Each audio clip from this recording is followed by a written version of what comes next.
Un vieux panneau en bois indiquait fièrement « Visa frais depuis 1985 ». Et puis, sans avertissement, il a été retiré. Pas de conférence de presse. Pas d'annonce officielle. Juste une nouvelle procédure numérique, des frais inattendus, et un pays de plus à rayer de la liste des destinations simples pour les Américains. Ce n'est pas un scénario imaginaire. C'est la réalité, et elle se déroule en ce moment même. En 2025, c'est le Brésil qui a ouvert le bal. Le Royaume-Uni a suivi avec son propre système d'autorisation électronique.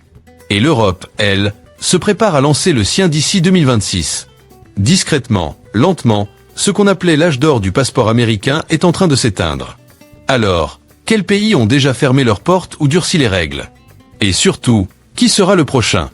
Restez avec nous, car cette liste pourrait bien bouleverser vos futurs projets de voyage, voire les rendre tout simplement impossibles. Numéro 13, le Brésil. Autrefois, c'était l'une des destinations ensoleillées les plus accessibles pour les voyageurs américains. Plage, samba, caipirinha, et surtout, pas besoin de visa. Mais ça, c'est terminé. Depuis 2025, le Brésil a officiellement rétabli l'obligation de visa pour les citoyens des États-Unis, mettant un terme à une politique souple qui durait depuis plusieurs années. Pourquoi ce revirement?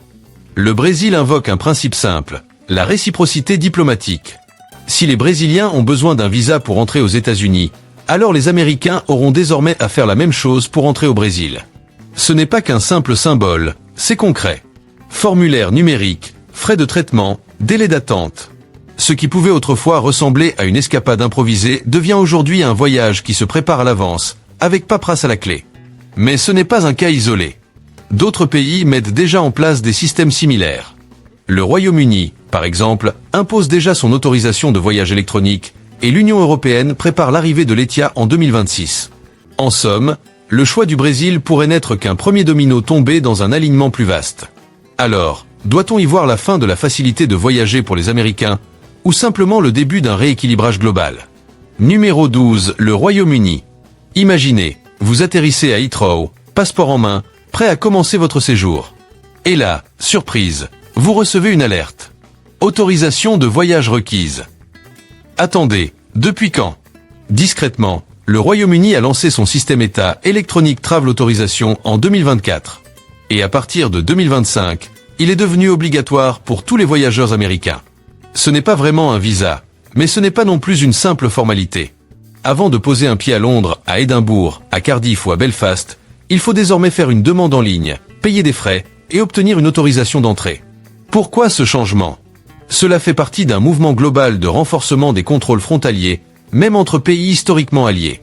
Alors que l'UE n'a pas encore lancé son propre système, le Royaume-Uni a choisi d'aller plus vite, de son côté. Et ce n'est que le début. D'autres pays observent, attendent, prêts à emboîter le pas. L'époque où un simple passeport américain suffisait semble s'éloigner. La question, maintenant, c'est combien de pays vont, eux aussi, refermer la porte sans bruit. Numéro 11, l'espace Schengen. Voyager de la France à l'Italie en passant par l'Espagne, sans tampon de passeport, sans visa, avec une simple valise et un sourire. C'était, pour bien des Américains, le dernier vrai souffle de liberté. Mais cette époque touche à sa fin. En 2026, l'Union européenne va lancer officiellement l'ETIA, le système européen d'information et d'autorisation de voyage. Ce ne sera pas un visa à proprement parler, mais ce sera bel et bien une fin à l'accès libre tel qu'on le connaissait. Les citoyens américains devront désormais remplir une demande en ligne, s'acquitter de frais, et recevoir une autorisation avant même de pouvoir entrer dans l'un des 27 pays de l'espace Schengen, de la Grèce à la Suède. Pourquoi ce changement? Pour des raisons de sécurité, de contrôle migratoire, mais aussi encore une fois de réciprocité. C'est aussi, peut-être, une manière silencieuse de réajuster les équilibres mondiaux en matière de mobilité. Alors, faut-il y voir une simple formalité ou le signal d'un futur beaucoup plus restrictif pour les voyageurs américains? Car une fois ce système en place, le fameux passeport, le plus puissant du monde, risque soudain de peser beaucoup plus lourd dans les bagages. Numéro 10, l'Australie. À l'arrivée à Sydney, si vous n'avez pas obtenu votre autorisation de voyage électronique à l'avance, inutile d'espérer passer la douane. Vous ne serez pas juste retardé, vous serez refoulé. L'Australie, qui fait souvent rêver avec ses paysages et son ambiance détendue, n'en est pas moins très stricte sur les conditions d'entrée. Contrairement à un visa classique, l'État australienne s'obtient en ligne, mais elle doit être validée avant le départ, même pour une simple visite de quelques jours. Et attention, cette autorisation n'est pas toujours automatiquement accordée. Une erreur, une alerte dans le système, un bug, et vous voilà cloué au sol avant même d'avoir bouclé votre valise. Ce système existe depuis plusieurs années, mais depuis 2025, il est appliqué de manière bien plus rigoureuse, dans un contexte mondial de tensions croissantes et de contrôle renforcé aux frontières. Alors, faut-il voir cela comme une exception, ou comme un avant-goût de ce que deviendra bientôt tout voyage international? Car même des pays réputés amis imposent désormais leurs règles et pour les Américains, les lignes rouges sont de plus en plus nombreuses. Numéro 9, Turquie. Envie de t'offrir un petit week-end à Istanbul sur un coup de tête? Bonne chance. Tu vas vite découvrir que ce qui devait être une escapade légère peut rapidement tourner au parcours du combattant administratif. Oui, la Turquie continue d'accueillir les touristes américains, mais désormais, c'est sous condition. Le visa est obligatoire. Et oublie l'idée de l'obtenir à ton arrivée à l'aéroport, cette option n'existe plus. Ce que beaucoup ignorent, c'est que la Turquie a mis fin à l'entrée sans visa pour les Américains depuis déjà plusieurs années. Mais en 2025, les règles se sont encore durcies, contrôle plus strict, processus plus rigoureux et conséquences plus sévères. Une simple erreur dans ta demande de visa, et tu restes cloué au sol. Et ne crois pas qu'il s'agit juste d'un formulaire à remplir en ligne. Le système turc s'inscrit dans une tendance mondiale de plus en plus marquée, celle du contrôle à distance, bien avant le départ. Un peu comme ce que le Royaume-Uni fait avec son État, ou ce que l'Union européenne prévoit avec l'ETIA. Pourquoi tous ces changements? Sécurité, diplomatie, volonté de reprendre la main sur les flux de voyageurs? Probablement un mélange de tout ça. Mais une chose est sûre, le temps où les Américains pouvaient voyager spontanément dans ces régions familières est révolu. Et ce qui est encore plus inquiétant, c'est que beaucoup de touristes ne découvrent qu'au dernier moment qu'un visa est requis, souvent trop tard. Alors avant de continuer, pense à t'abonner à cette chaîne. C'est comme ça qu'on peut continuer à te donner une vision claire et en avance sur ce qui se passe vraiment dans le monde du voyage. Parce que la Turquie est loin d'être la seule à redessiner les règles, et ce qui t'attend à la prochaine frontière pourrait bien ne plus ressembler à ce que ton passeport te promettait. Numéro 8, Indonésie. Tu planifies ce voyage de rêve à Bali? Sable blanc, rizière en terrasse, temple mystique au lever du soleil. Tout semble parfait. Jusqu'à ce qu'un agent de l'immigration t'interpelle à l'aéroport. Où est votre visa? Oui, l'Indonésie est toujours ouverte aux visiteurs américains. Mais les jours où tu pouvais simplement débarquer sans préparation sont derrière nous. Depuis 2025, il faut désormais obtenir un visa à l'arrivée et s'acquitter d'un droit d'entrée fixé à environ 30 $ américains, ou 500 000 roupies indonésiennes. Ça semble simple, non? Pas vraiment. Car il y a un piège. Ce paiement doit impérativement être fait de manière électronique. Aucune possibilité de régler en espèces. Et cette règle a déjà causé des soucis à de nombreux voyageurs américains, certains étant bloqués, d'autres obligés de modifier leur plan de vol à la dernière minute. Et ce n'est pas tout. Si tu veux rester plus de 30 jours, il faudra faire une demande de prolongation via les services d'immigration indonésiens, un système réputé pour sa complexité, ses délais imprévisibles et ses sanctions sévères en cas de dépassement. Pourquoi ce durcissement? L'Indonésie veut mieux contrôler ses frontières, augmenter ses recettes touristiques, et elle s'aligne sur une tendance globale de filtrage préalable des voyageurs. Ce n'est pas aussi structuré que l'ETIA européen prévu pour 2026, ni aussi abouti que le système État du Royaume-Uni, mais c'est clairement dans le même esprit, le numérique avant l'embarquement. Et voici ce qu'il faut retenir. L'Indonésie envisage d'aller encore plus loin, avec la mise en place d'un e-visa anticipé dès 2026. Alors, pose-toi la question. Ton prochain voyage paradisiaque sera-t-il aussi libre et spontané que tu l'espérais? Parce qu'en Indonésie, le rêve commence désormais par une file d'attente, un paiement en ligne, et zéro droit à l'erreur. Numéro 7, Arabie Saoudite. Autrefois fermée et mystérieuse, l'Arabie Saoudite s'est métamorphosée en une nouvelle destination touristique. Mais attention, même si les portes sont grandes ouvertes, l'entrée est loin d'être libre. Le royaume multiplie les grands projets. Complexe de luxe sur la mer Rouge, ville futuriste sortie du désert, campagne mondiale pour attirer les voyageurs. Tout est fait pour séduire. Sauf qu'en coulisses, les conditions d'accès se sont durcies. Depuis 2025, les Américains doivent obligatoirement obtenir un e-visa avant de partir. Et ce n'est pas une formalité. Il faut faire sa demande en ligne, régler des frais, recevoir une approbation. Le processus inclut même des données biométriques et une vérification des antécédents, oui, même pour un simple séjour touristique. Oublie les voyages improvisés. Le visa saoudien s'inscrit dans la même logique que celle de l'Europe avec l'ETIA prévu pour 2026, ou encore du Royaume-Uni avec son État déjà actif. Un modèle qui impose une autorisation préalable, payée et validée avant tout départ.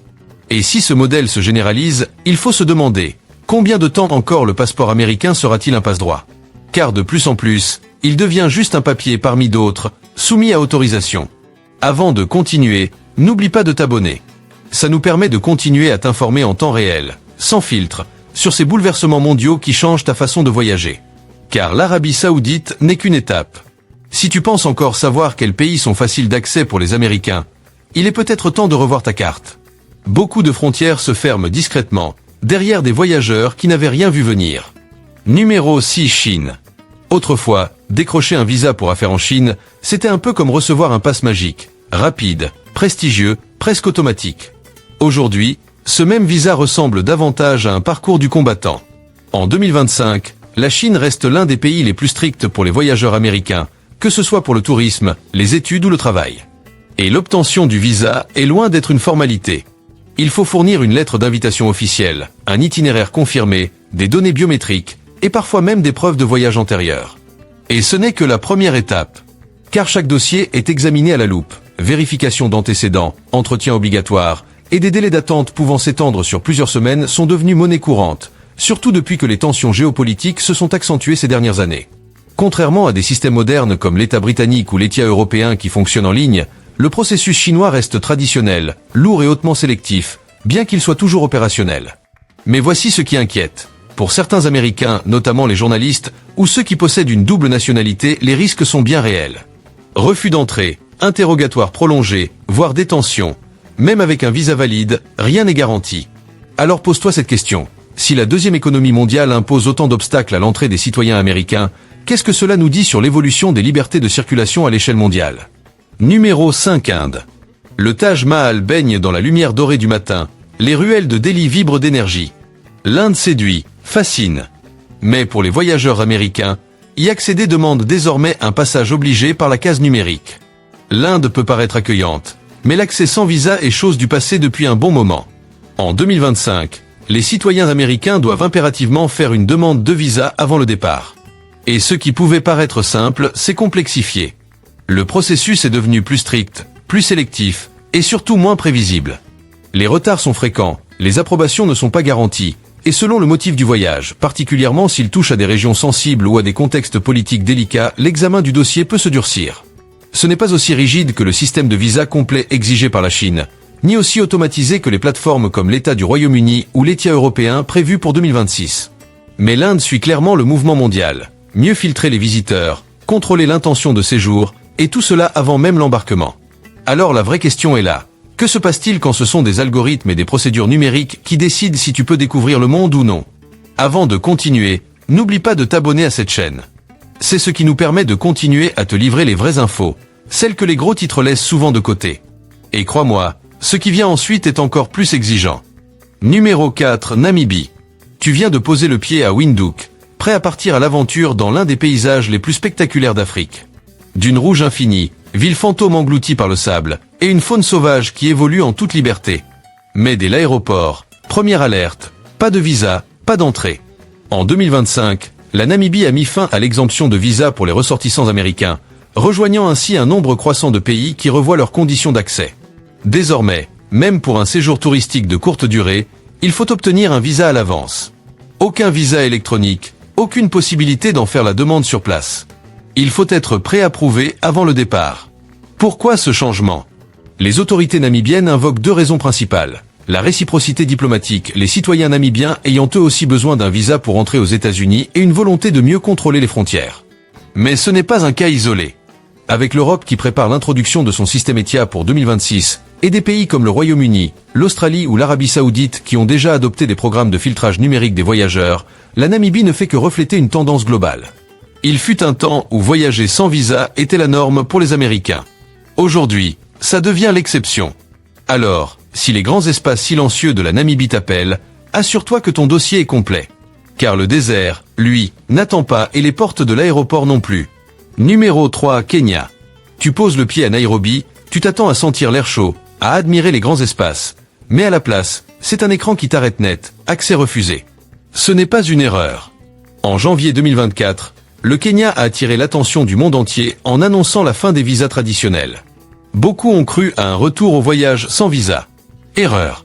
Le pays a simplement lancé un tout nouveau système d'autorisation électronique de voyage. Et oui, les citoyens américains doivent désormais faire leur demande en ligne avant l'arrivée.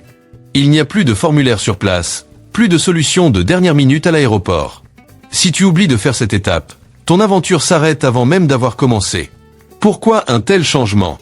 Le Kenya mise sur une modernisation de ses frontières. Objectif: renforcer la sécurité, fluidifier les contrôles et s'aligner sur une transformation digitale globale. Une démarche très proche de celle adoptée par le Royaume-Uni avec son système État et de ce que l'Union européenne prépare avec l'ETIA d'ici 2026. Ce n'est donc pas juste une histoire de paperasse. C'est le reflet d'un mouvement mondial. Les frontières deviennent plus intelligentes, mais aussi plus strictes. Avant de poursuivre, pense à t'abonner à cette chaîne. Ça nous permet de continuer à t'alerter, en avance, sur ces nouvelles réalités du voyage. Car le Kenya t'accueille encore, mais si tu ne maîtrises pas le nouveau langage numérique du tourisme, tu risques de rester sur le tarmac. Numéro 2, Japon. Tu fais ta valise pour Tokyo, rêvant déjà de cerisiers en fleurs, de trains ultra rapides, de nuits illuminées par les néons. Mais voilà ce que beaucoup d'Américains ignorent. Même le Japon, pourtant proche allié des États-Unis, ne laisse plus entrer les voyageurs sans condition. Certes, ton passeport te donne encore accès au pays pour l'instant, mais depuis 2023, le Japon impose une préinscription obligatoire via son propre système d'autorisation électronique de voyage. Ce contrôle s'effectue avant même le vol, et si tu ne remplis pas le formulaire, tu ne montes tout simplement pas dans l'avion. Et en 2025, les règles se sont encore durcies. Une erreur dans ta demande? Refus d'entrée. Un oubli. Ton dossier est bloqué, ou pire, signalé. Ce système s'inspire de modèles déjà en place, comme l'État britannique, et préfigure celui que l'Europe lancera en 2026 avec l'ETIA. Mais pourquoi cette évolution? Pour des raisons de sécurité, de gestion numérique des flux, et aussi pour anticiper un monde post-pandémique où la circulation devient plus encadrée. Le message est clair, la confiance automatique, même envers les citoyens américains, n'est plus d'actualité. Les villes japonaises restent un modèle de précision et d'accueil, mais leurs frontières, elles, sont devenues plus rigides et les conséquences d'une erreur peuvent être immédiates. Alors pose-toi la question, si même le Japon exige désormais une autorisation numérique préalable, quel autre pays ami sera le prochain à faire pareil? Car pour les voyageurs américains, l'époque où l'on supposait que tout était ouvert, touche à sa fin. Numéro 1, Bhoutan. Tu arrives, rêvant de sérénité, de monastères perchés dans les nuages, de drapeaux de prière flottant dans le vent. Mais ici, le Bhoutan, ce n'est pas juste une destination. C'est une vision du monde. Et cette vision impose des règles très strictes. En 2025, ce petit royaume de l'Himalaya continue de protéger ses frontières avec l'une des politiques d'accueil les plus sélectives au monde. Oui, les Américains doivent obtenir un visa, mais ce n'est que le début. Pour entrer, tu dois aussi payer une taxe journalière de développement durable, fixée actuellement à 2 cents $ US par personne et par jour. Et non, ce n'est pas un paiement unique, c'est chaque jour. Pourquoi un tarif si élevé? Parce que le Bhoutan ne cherche pas à attirer les foules. C'est même tout l'inverse. Le pays suit un modèle bien à lui, un tourisme de grande valeur, mais à faible volume. Moins de visiteurs, mais un impact plus profond. Un contrôle strict sur l'expérience, sur les déplacements, et en 2025, cette politique s'est encore renforcée. Obtenir un visa bhoutanais n'a rien d'automatique. Il faut passer par une agence de voyage agréée, réserver un itinéraire précis à l'avance. L'improvisation. Oublie. Ici, pas de système numérique simplifié comme l'État britannique ou l'ETIA européen prévu pour 2026. Non. Le Bhoutan va plus loin. C'est une démarche philosophique. Ce pays a fait un choix clair. Préserver sa nature, sa culture et son équilibre. Quitte à refuser l'accès à la majorité du monde. Et voilà ce que beaucoup découvrent trop tard. Ce n'est pas qu'ils ne veulent pas visiter le Bhoutan, c'est que le Bhoutan ne veut pas que tout le monde y entre. Alors pose-toi cette dernière question.